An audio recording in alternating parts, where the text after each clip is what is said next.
This is from Panay Island. Kaming mga taga Panay Island ay saludo sa iyo, Mayor. Much more, you have the Son of God na kaibigan mo.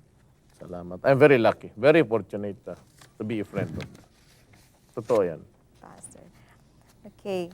If Erap aspire and becomes president, I don't see no reason why you are not to aspire for the presidency. From Jess of Parañaque.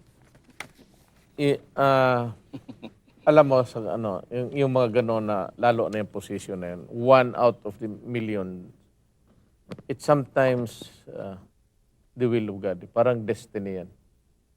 It's simply not in the palm of my hands to be one.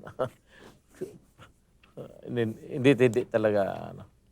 At saka hindi ko talaga kaya. Hanggang dyan lang talaga. Hanggang dito lang ako.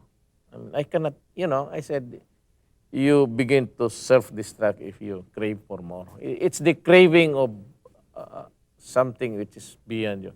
Just like, you spend more than what you earn, talagang makukurap ka. Gusto mo ng isang mansion dito, Pajero, gusto mo ng expedition, tapos hindi mo nang kaya. Kaya nga dyan, it's very important in life to know your limitations. Kasi ang ambition kasi ng tao limitless, it's all in the mind, it's cerebral. But to realize how far you can go, the parameters of your talent, of your physical endurance is something else. But you have to have a working knowledge of how your system works.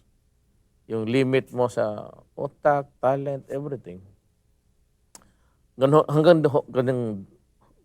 dito lang ho talaga ako sa totoo lang. Kaya kung pwede lang, bakit hindi? Nangambisyon rin.